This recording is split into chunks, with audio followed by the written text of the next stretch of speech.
Education is a means to recovery. The 17th of August 1973 was a hot summer's day. I was working as a wages clerk at the Hartlepool nuclear power station.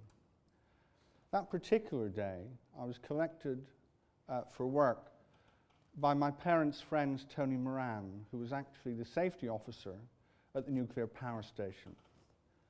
So as he worked in the same place, I wasn't too surprised that he collected me that day. And I sat down and carried on my job, which was working out people's wages on the basis of how many hours they worked and what their hourly rate was, using a calculator and pen and paper. That was the technology then. About 10 o'clock, I was asked in to see the site agent, a chap called Michael Aycock. I went into a large room that had a long boardroom table, and at one end sat Mike Laycock, and at his side sat my father, and I was ushered up to sit alongside him. My father looked somewhat ashen-faced, and I was asked to sit down. I sat down, and Mike said, "You're not going to be seeing your mother again. You're not going to be seeing your mother again." I couldn't really take in the magnitude of these words. As I was in complete shock, I had no reaction. And they asked me what I wanted to do. And I said, well, could I go back and carry on working? And I did. And I went back and I worked for about half an hour until it actually sunk in what had happened to me that particular day. I was 16. I was the eldest of 5 children, and my life changed that day. Life of my whole family changed that day, and it was never going to be the same again. We're actually all recovering from something, and that's the one thing I've been recovering from all of my life. So what do we take out of events like these? At the time, it's actually impossible to take anything positive from such events, but with the passage of time, we begin to learn. One of the things my mother had actually taught me was something that her father had told her, and it was that an education is easily carried. If you have an education, you can mix with anyone. You are not intimidated by anyone because you have studied for years yourself. It was a lesson actually wasted on him, because when he was 14, his parents forced him to get a job, and he worked all his life as a butcher. But he knew that lesson, and education is easily carried. And that was a lesson that was passed on to me by my mother, because he died 3 years before I was born, in 1954, at the age of 56. He's not the only one that preached that message, and I'm sure George and Marjorie Bannell had the same expectations of their daughter, Cheryl June, who's sitting here today, as I had of my own children, John, Francesca, Anthony, and Patrick. An education is indeed easily carried. So my route was through education. So I did my A-levels. I went to Reading University, where I studied psychology, and I spent a couple of years working in nursing and then in research before doing my clinical training at the University of East London, where I graduated with an MSc in clinical psychology in 1984. I then spent 7 years in an asylum as a psychologist, not a patient. And in 1992, I made the momentous decision to actually move from northeast London to South London to work at the Maudsley Hospital and the Institute of Psychiatry. Those of you that may not be familiar with the world of mental health may not have heard of these places, but they are the two most famous institutions for the teaching of psychiatry and clinical psychology in Britain and have worldwide reputations. So in a sense, that was the zenith. And while I arrived there in 1992, in 1997, they celebrated 750 years that the Bethlem Hospital could trace its history right back to St Mary Priory in Bishopsgate in East London. In 1947, clinical psychology training in Great Britain started at the Maudsley, so that was also a 50th anniversary year. The problem was no one had told the patients. And in fact, we had this chap called Pete O'Shaughnessy who ran an alternative campaign called Reclaim Bedlam. And what he was saying was, we've nothing to celebrate. Psychiatry has incarcerated us for 750 years. Why do we want to participate in these celebrations? And interestingly, at all the famous events to celebrate these anniversaries, there was not a single mental patient in sight, bar one. At a meeting at the Royal Geographical Society, Professor Robert Kirwan got up, and one of his slides was a mentally ill person in the lion's den being mauled by a lion. A horrific image. Then suddenly on the stage walked this young man wearing a suit. It turned out to be the same patient who'd been mauled in the lion's den. And Professor Kirwan's message was this: this is the benefit of atypical neuroleptic drugs for schizophrenia. This man was once so ill that he jumped into a lion's den, and yet here he was now addressing this audience of psychiatrists taken from all over the world. Unfortunately, no one had told the patient the script. And when he got the mic, he proceeded to talk about the benefits of Jungian psychology and not atypical neuroleptics. One of the things about the Maudsley and the Institute was you had the chance to work with some of the great legends in psychiatry. Professor Sir David Goldberg, Professor Sir Michael Rutter, Professor Sir Simon Wesley, the most famous psychiatrists in the world. Psychology had Hans-Jürgen Eysenck, the most famous British psychologist ever. Unfortunately, he was a German. He wasn't British at all. Interestingly, his abilities were recognized throughout the world, except in Britain. He was put forward for a fellowship of the British Psychological Society on 2 occasions, and on each occasion he was turned down because he was a psychologist who was very controversial. One day, I got into the lift at the Institute of Psychiatry with Professor Eysenck. It was one-on-one. And I said to the great man, I said, I read in Gibson's biography that when you were an undergraduate, you published 6 articles. And Professor Eysenck said, yes, that's correct, I did. And I said, it must have been very easy to get published in those days. Whereupon the great man paused and then said, well, you know, nowadays there are so many journals, I suppose it just balances out. And he was, of course, entirely correct. So this was the zenith, I think, in many ways, because in the same year I was made a senior lecturer. And to be made a senior lecturer at the Institute of Psychiatry, a panel had to be convened to consider your claims to the title. Almost heraldic, the way the place was actually run. And that was a panel of 8 people to interview me for that position.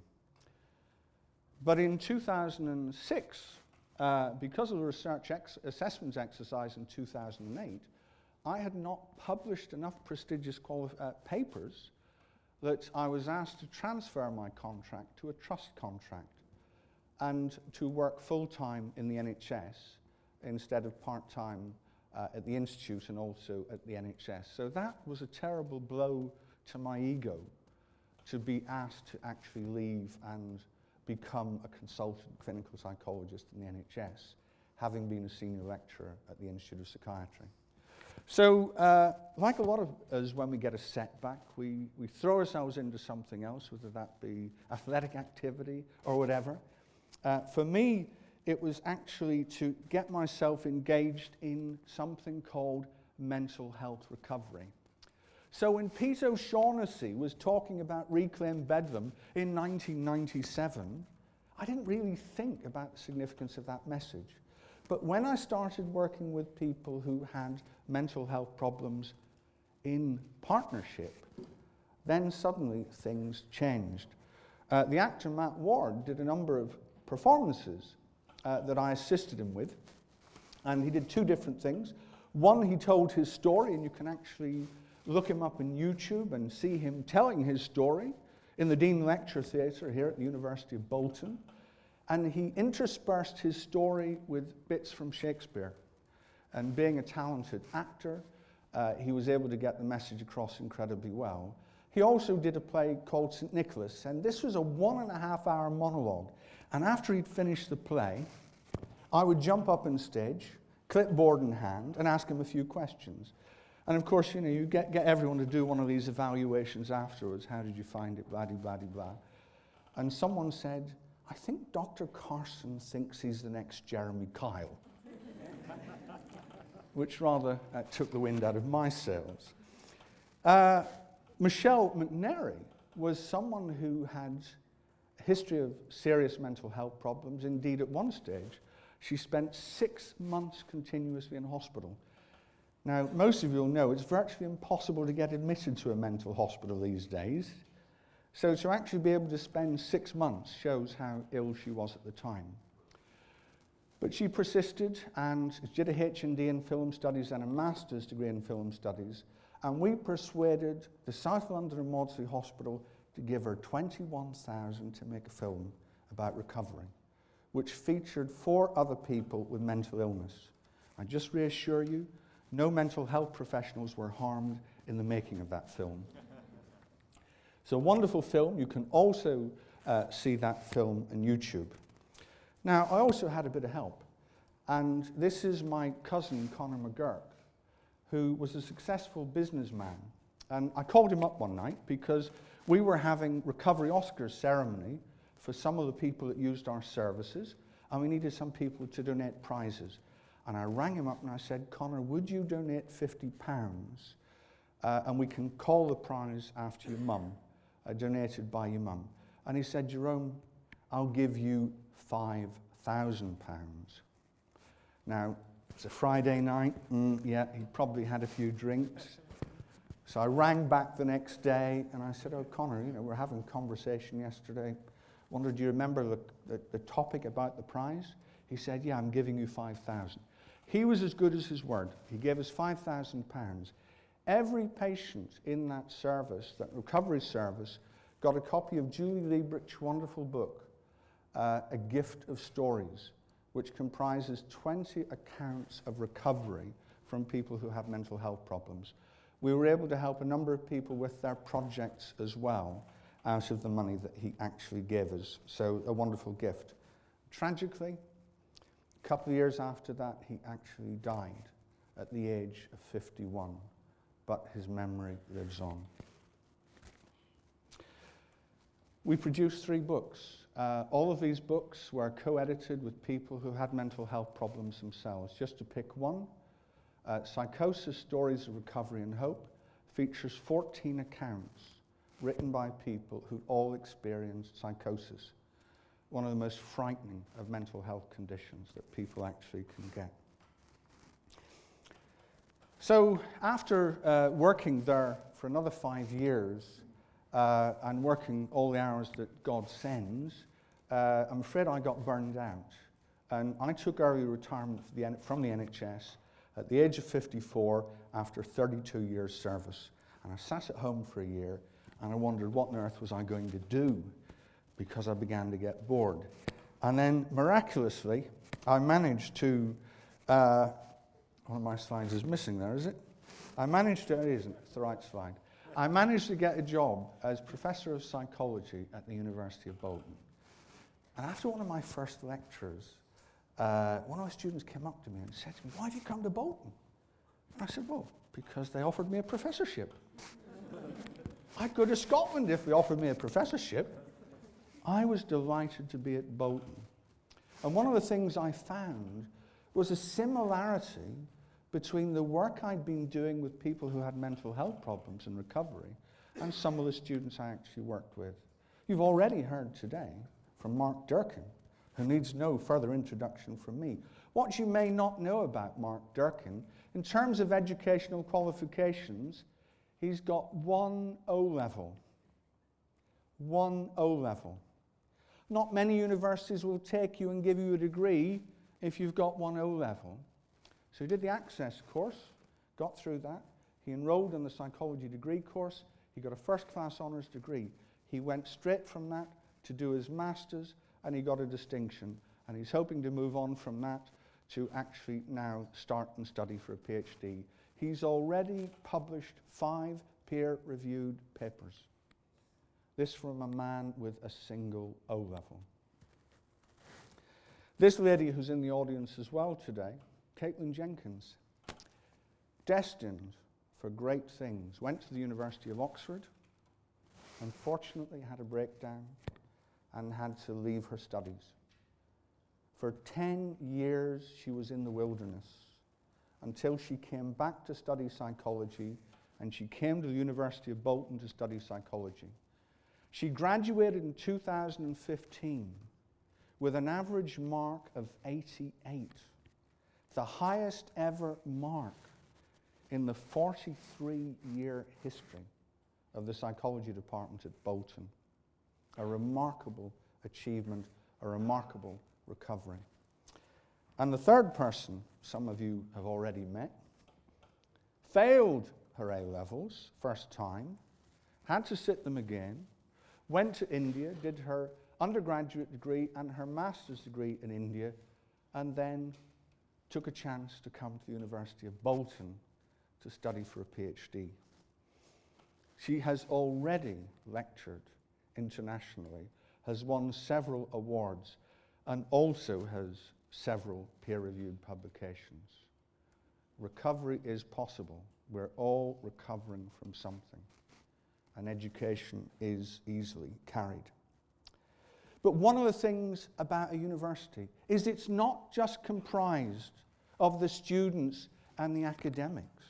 There's a whole bunch of people working to help improve the student experience.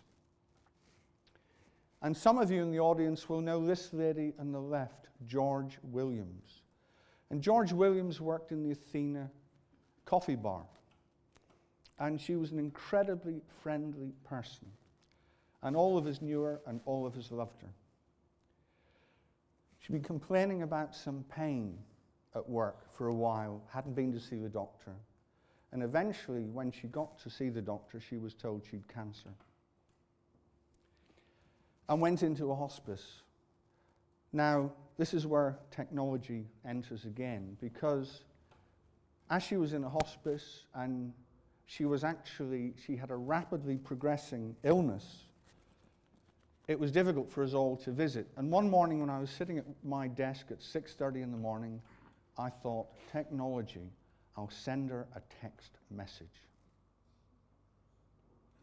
So I said, "Dear George, I hear that one day you had 71 visitors. I cannot imagine anyone else having that number. It's a measure of how much you're loved. Even though you may not see them, rest assured, you're in the minds of hundreds of people here. I'm reluctant to add to your burden by visiting as well. Mrs. Jerome also sends her regards. You're often in my thoughts. Nicola and Jenny have been updating me. Much love, Jerome." She replied, "Thanks very much, Jerome. It means a lot to me. I've enjoyed our friendship." 6 days later, she died.